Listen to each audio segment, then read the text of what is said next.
Bismillahirrahmanirrahim. Менин апам 5 мал намаз окуйт, бирок ай сайын Түркистанга зияратка барат, ордо ачкан үйгө күн сайын шам жагат, ушуларды кылган туура эмес.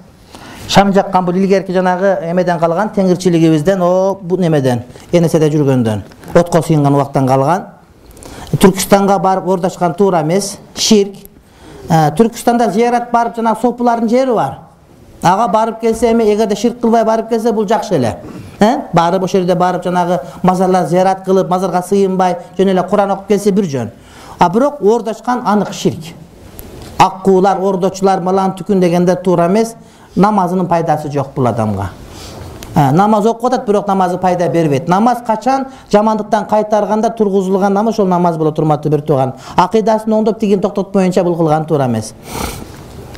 Бул мазарларга барат. Ал эмес, аяк аз келгенсип Кыргызстандагы мазарларын кыдырат. Манжылата, анан Сулайман Топ алан түкүн деп. Апам мен дагы 5 мал намаз окуп Түркистанга зияратка чыгарып келди. Анан батадан чыкты. Мени дагы бейшемби жумада шам жаксын деп. Жагып атам.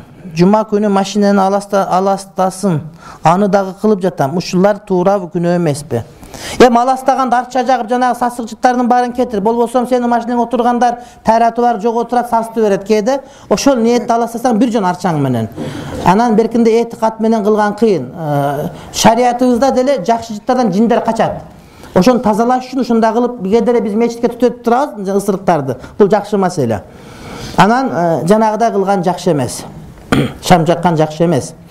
Бизде адам өлүп калса шам жагып коет кээ бир жерлерге. Свет жок, жаксан бир жөн. Анан бирок свет болсо деле шам жага бергениң бул ошол туура эмес этикат. Апам сахар болуп ооруйт, ийне сайынчы Түркистанга барып, Арстан баба атанын суусун ичип айыгып, ийне сайынбай калды. Апама аяка баргандар оорулардан айыгышат, ушул туурабы дейт. Жанагы жиндерге деле жеңилип калгандар убактылуу айыгышат, анан кайра оорушат. Бул сыйкыр сыяктуу бир нерсе, айыккандай болуп көрдү, анан кайра ордуна келгенде мурдадан дагы жаманыраак болуп ооруп калат. Апам колдогон атасы бар, ошого ишенсе болбойт, Кудайдан башка эч ким колдобойт.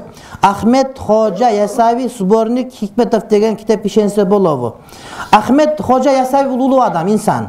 Бирок ошонун жазганын өзү же башка мун такташ керек. Мисалы үчүн Ибн Сириндин жанагыда түш жоруктар, сборниктери бар, бирок ошолордун дээрлик бардыгы достоверный эмес, сахих эмес риваяттар да. Бирок ал чындап эле чоң улуу түш жоручу болгон.